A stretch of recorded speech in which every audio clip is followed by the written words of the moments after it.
Hello అండి. Welcome to my channel. ఈరోజు వీడియోలో మీ అందరితో కోరిన కోరికలు తీర్చే శ్రీ లక్ష్మీ గోదా సమేత శ్రీ వాసాపురం వెంకటేశ్వర స్వామి యొక్క టెంపుల్ గురించి చెప్దామనుకుంటున్నానండి. ఈ టెంపుల్ ఎక్కడ ఉంది, ఈ టెంపుల్ యొక్క ఆలయ విశేషాలు ఏంటి అనేవన్నీ చెప్తానండి, నాకు తెలిసిన విషయాలన్నీ. సో వీడియోలోకి వెళ్ళే ముందు మీరు కనుక నా వీడియోని చూస్తున్నట్టయితే ప్లీజ్ లైక్ చేయండి, షేర్ చేయండి, సబ్స్క్రైబ్ చేయండి. కామెంట్లో ఓం నమో వెంకటేశాయ అని కమెంట్ చేయండి. లేట్ చేయకుండా వీడియోలోకి వెళ్దామండి.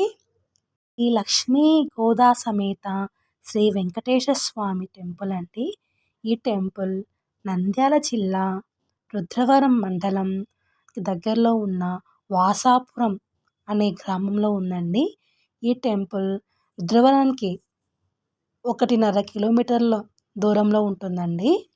ఈ టెంపుల్లో చాలామంది భక్తులు 7 లేదా 9 శనివారాలు ఆ దేవునికి ఆలయానికి వెళ్తే వారి యొక్క కోరిన కోరికలు తీరుతూ ఉన్నాయని చాలామంది ప్రతి శనివారం అక్కడికి కాలినడకతో వెళ్తూ ఉంటారండి. మీరు ఇంతకు ముందుకి ఇంకా వీడియోలు చూస్తే భక్తులు చెప్పులు వేసుకోకుండా వారి యొక్క ఊరి దగ్గర నుంచి ఆ వాసాపురం వెంకటేశ్వర స్వామి దగ్గరికి ఉత్తకాలతో అంటే చెప్పులు లేకుండా కాలినడకతో టెంపుల్కి వెళ్తున్నారండి. అలా వెళ్తూ ఉంటే వారి యొక్క కోరిన కోరికలు నెరవేరుతున్నాయని భక్తుల యొక్క ప్రగాఢ విశ్వాసం. ఇప్పుడు మీరు చూస్తున్నారు కదా అండి, ఇది రుద్రవరము. ఈ రుద్రవరం నుంచి ఇట్లా స్ట్రైట్గా వెళ్తే 1.5 కిలోమీటర్ల దూరంలో శ్రీ వాసాపురం వెంకటేశ్వర స్వామి వారి యొక్క టెంపుల్ వస్తుందండి. రోడ్డు కూడా బాగానే ఉంటుందండి ఇక్కడ నుంచి. కానీ కొంచెం ఇది టెంపుల్ అనేది పంట పొలాల మధ్యలో ఉంటుందండి.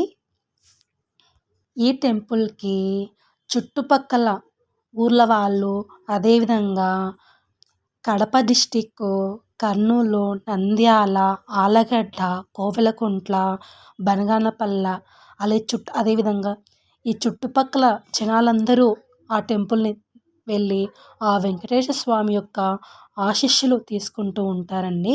మీరు వీడియోలో చూస్తే అక్కడక్కడ ఈ రోడ్డు దగ్గర జనాలు వెళ్తూ ఉన్నారు కదా అండి, వారికి కనుక మీరు చూసారంటే వాళ్ళు చెప్పులు లేకుండా టెంపుల్కి వెళ్తూ ఉన్నారండి. భక్తులు వారి యొక్క కోరికలు తీరాలని వారి యొక్క ఊరు నుంచి ఈ వాసాపురం వెంకటేశ్వర స్వామి టెంపుల్ వరకు చెప్పులు లేకుండా వచ్చి 7 శనివారాలు లేదా 9 శనివారాలు వచ్చి ఆ దేవుని దర్శించుకుంటూ ఉంటే వారి యొక్క కోరికలు తీరుతూ ఉన్నాయని ఇలా చేస్తూ ఉన్నారు. మనము ఆ టెంపుల్ దగ్గరికి వచ్చామండి. ఇక్కడ చూస్తే మొత్తము పచ్చని పంట అండి. అంటే ఆ టెంపుల్ పొలాల మధ్యలో ఉందండి. చూడడానికి మంచిగా ఉంటుంది. ఇక్కడికి మనం వచ్చేసామండి టెంపుల్ దగ్గరికి. ఇక్కడ టెంపుల్ దగ్గర చాలామంది ఉంటారండి. బైకులు అక్కడ ముందర ఆల్రెడీ వాళ్ళు పెట్టుకోవడానికి బైక్ స్పేస్ లేకుండా ఉంటే మెయిన్ రోడ్ మీదనే పెట్టేసి మేము వెళ్తూ ఉన్నాము. టెంపుల్ దగ్గరే అంటే ఇప్పుడే ఇంకా డెవలప్ చేస్తూ ఉన్నారండి. ఇప్పుడే అందరికీ ఈ వెంకటేశ్వర స్వామి యొక్క మహిమ తెలిసి చుట్టుపక్కల వాళ్ళందరూ వస్తూ ఉన్నారు. ఇలా మనం ముందుకు వెళ్తే ఈ టెంపుల్ వస్తుందండి. మనం కొంచెం ముందుకు వెళ్తే మెయిన్ టెంపుల్ వస్తుందండి. అక్కడ ధ్వజస్తంభం దగ్గర చాలామంది భక్తులు 7 శనివారాల వ్రతం చేసుకుంటూ ఉన్నారండి. అలా దీపాలు వెలిగించడానికి కూడా టేబుల్స్ అన్నీ సెట్ చేశారండి. ధ్వజస్తంభం దగ్గర, గరుత్మంతుని దగ్గర అందరూ దీపాలు వెలిగించుకుంటూ ఉన్నారు. 7 శనివారాల వ్రతం చేసుకుంటూ ఉన్నారండి భక్తులు. అదేవిధంగా ఆ టెంపుల్కి వెళ్ళే ముందండి, మెయిన్ టెంపుల్కి వెళ్ళే ముందర ఇక్కడ మేము క్యూలో వెళ్తున్నాం కదా, ఫస్ట్ మెయిన్ టెంపుల్లో దేవుని యొక్క విగ్రహాన్ని ప్రతిష్ఠించకముందు ఇక్కడ మనం ఇప్పుడు వెళ్తున్నాం కదా క్యూ లైన్లో, ఫస్ట్ ఇక్కడ పెట్టిన్నారండి విగ్రహాన్ని. ఆ విగ్రహాన్ని ఇక్కడ పెట్టి పక్కన సైడ్కు ఉన్న టెంపుల్ డెవలప్మెంట్ చేసేటప్పుడు ఇక్కడే ఆ దేవునికి పూజా కార్యక్రమాలు అన్నీ నిర్వహించేవారండి. ప్రీవియస్గా యూజ్ చేసిన విగ్రహాన్ని కూడా ఇక్కడే పెట్టి ఫస్ట్ ఈ దేవుణ్ణే దర్శించుకొని మెయిన్ టెంపుల్కి వెళ్తారండి. ఇక్కడ శివభగవాన్ అంటే శివలింగం ఉంటుందండి. శివలింగానికి ఎదురుగా నందీశ్వరుడు ఉంటారు. టెంపుల్ మీద ఉన్న శిల్పాలు అన్నీ కూడా చాలా చూడడానికి చక్కగా ఉంటాయండి, మంచిగా ఉంటాయి. అదేవిధంగా వెంకటేశ్వర స్వామి ఉంటారండి. ఈ లక్ష్మీ గోదా సమేత వాసాపురం వెంకటేశ్వర స్వామి టెంపుల్లో ఫస్ట్ ఈ స్వామి దర్శనం ఇచ్చారండి. మేము కూడా అండి 3-4 ఇయర్స్ నుంచి వస్తున్నాము. నేను 5-6 టైమ్స్ వెళ్ళాను ఆ టెంపుల్కి. ఆ మెయిన్ టెంపుల్ కంటే ముందు ఈ స్వామికి అందరము పూజా కార్యక్రమాలు చేసేవాళ్ళం కాబట్టి ఫస్ట్ ఈయననే దర్శించుకొని మెయిన్ టెంపుల్కి వెళ్ళాలండి. మామూలుగా అయితే మనం మెయిన్ టెంపుల్లో గర్భగుడిలోకి మనకు అలో ఉండదు కదా అండి. ఇక్కడైతే సైడ్ పెట్టిన స్వామి దగ్గరే మనం ఆ దేవుని యొక్క వెంకటేశ్వర స్వామి యొక్క పాదాలను కూడా మనము టచ్ చేయొచ్చండి. ఆ అనుభూతి అనేది ఎంత మంచిగా ఉంటుందంటే అంత మంచిగా ఉంటుంది. ఆ స్వామిని దర్శించుకున్న తర్వాత మెయిన్ టెంపుల్కి వస్తే అండి ప్రతి శనివారం కుంకుమార్చన చేస్తారండి. ఆ గోవిందనామాలు చదువుకుంటూ ఆ వెంకటేశ్వర స్వామి యొక్క సన్నిధిలో అందరము కుంకుమార్చన చేశామండి.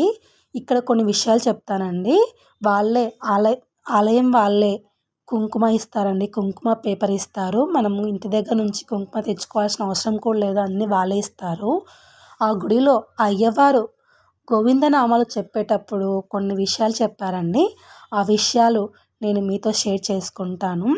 ఆ అయ్యవారు ఏం చెప్పారంటే అండి, మీరు ఈ స్వామి గర్భాలయంలోకి అంటే మెయిన్ టెంపుల్కి ఎంటర్ అయ్యారు కదా, మీరు బయట ఉన్నప్పుడు మీ విషయాలు ఏమన్నా ఉండించుకోండి.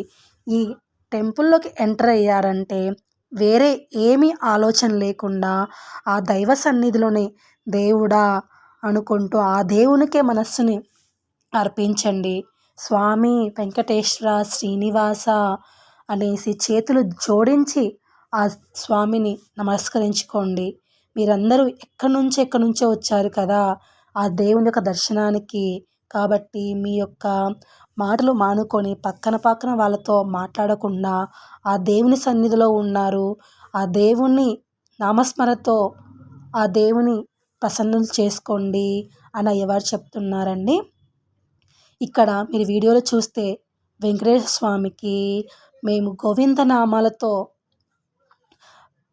అర్చన చేసుకున్న తర్వాత మెయిన్ టెంపుల్లో ఆ స్వామివారికి అండి అక్కడ లైట్స్ ఆఫ్ చేసి హారతి ఇచ్చారండి.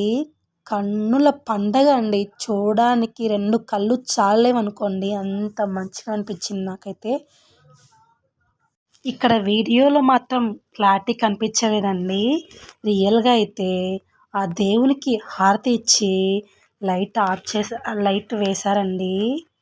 స్వామివారిని గోవింద గోవింద గోకులనందన గోవింద నందనందన గోవింద నవనీత చోర గోవింద పశుపాలక శ్రీ గోవింద పాప విమోచన గోవింద గోవింద హరి గోవింద గోకులనందన గోవింద అనుకుంటూ ఆ దేవుని దర్శనం చేసుకున్నానండి. మీరు కూడా ఆ దేవుని యొక్క దర్శనం చేసుకోండి. శ్రీ లక్ష్మీ గోదా సమేత వాసాపురం వెంకటేశ్వర స్వామి వారి యొక్క టెంపుల్ అండి. అదేవిధంగా మెయిన్ టెంపుల్లో స్వామివారికి కుడివైపు లక్ష్మీదేవి ఉంటుందండి, ఎడమవైపు గోదాదేవి ఉంటుంది. నేను వీడియో తీశాను కానీ ఆ వీడియో నాది క్లిప్ మిస్ అయిందండి. అదేవిధంగా మెయిన్ టెంపుల్కి బయట ఇలా ఈ స్వామివారు ఉంటారండి. చూడండి, ఇక్కడ చూస్తే ధ్వజస్తంభంకి ఎదురుగా అందరూ ఆడవాళ్ళు కూర్చొని అక్కడ గోధుమ పిండితో దీపాలు వెలిగిస్తున్నారండి. సప్త శనివార వ్రతం చేస్తూ ఉన్నారండి. చాలామంది భక్తులు వస్తారండి అక్కడికి. చాలా చుట్టుపక్కల వాళ్ళు వచ్చి ధ్వజస్తంభం దగ్గర దీపాలు వెలిగిస్తూ ఉన్నారు. అదేవిధంగా ప్రతి శనివారము అక్కడ అల్పాహారం పెడుతూ ఉన్నారండి. మార్నింగ్ బ్రేక్ఫాస్ట్ పెడుతూ ఉన్నారు. అక్కడ ఎవరైనా డొనేట్ చేయాలనుకున్న వాళ్ళు కూడా అక్కడ డొనేట్ చేసి రసీదు తీసుకుంటూ ఉన్నారండి. మేము వెళ్ళిన రోజైతే ఉగ్గాని బజ్జి చేశారండి. నాకైతే చాలా మంచిగా అనిపించిందండి. ఆ దేవుని యొక్క సన్నిధిలో ఆ వెంకటేశ్వర స్వామికి కుంకుమార్చన చేసి హారతి ఇచ్చేటప్పుడు చూస్తే అస్సలు మనస్సు అనేది పులకరించిపోయిందండి. అంత మంచిగా అనిపించింది. గోవింద గోవింద ఓం నమో భగవతే వాసుదేవాయ గోవింద గోవింద అనుకుంటూ ఆ దేవుని యొక్క దర్శనం చేసుకున్నానండి. మెయిన్ టెంపుల్ పక్కన కూడా శివలింగం ఉంటుందండి. శివ అండ్ నందీశ్వరుడు ఉంటారు. అదేవిధంగా నవగ్రహాలు ఉంటాయి. ఆంజనేయ స్వామి వారు కూడా ఉంటారండి. ఇది అండి శ్రీ లక్ష్మీ గోదా సమేత శ్రీ వాసాపురం వెంకటేశ్వర స్వామి వారి యొక్క టెంపుల్. అయ్యవారు కూడా ఇప్పుడు ధనుర్మాసం రాబోతుంది, ముక్కోటి ఏకాదశి వస్తుంది అనేసి కూడా కొన్ని మాటలు చెప్పారండి. ధనుర్మాసం వస్తుంది, ధనుర్మాసం అనేది మనకి సూర్యుడు మకర రాశి అని సంథింగ్ చెప్తారు కదా అండి. నాకైతే ప్రజెంట్ క్లారిటీ గుర్తు లేదండి. ధనుర్మాసం యొక్క స్పెషల్గా పూజా కార్యక్రమాలు కూడా చేస్తారు. కాబట్టి భక్తులు రావాలి అనేసి కూడా భక్తులకి ముందుగానే చెప్పారండి. మేమైతే ఆ వెంకటేశ్వర స్వామి టెంపుల్లో కుంకుమార్చన చేసి ఆ దేవుని యొక్క దర్శనాన్ని చేసుకొని ఇంటికి బయలుదేరామండి. మీకు కనుక నా వీడియో నచ్చితే ప్లీజ్ లైక్ చేయండి, షేర్ చేయండి, సబ్స్క్రైబ్ చేయండి. కమెంట్లో ఓం నమో వెంకటేశాయ అని కమెంట్ చేయండి. మీలో ఎంతమంది ఈ వాసాపురం లక్ష్మీ గోదా సమేత వెంకటేశ్వర స్వామి యొక్క దర్శనం చేసుకున్నారు? ఎంతమంది నంద్యాల జిల్లా వాళ్ళు ఉన్నారు? ఆలగడ్డ వాసులు, ఆలగడ్డ చుట్టుపక్కల వారు ఉన్నారు? నా వీడియోని చూసేవాళ్ళు ఎవరైనా మీరు కూడా ఆ వాసాపురం వెంకటేశ్వర స్వామిని దర్శించుకున్నట్లయితే ప్లీజ్ కమెంట్ చేయండి. Thank you. ఓం నమో వెంకటేశాయ గోవింద హరి గోవింద గోవింద.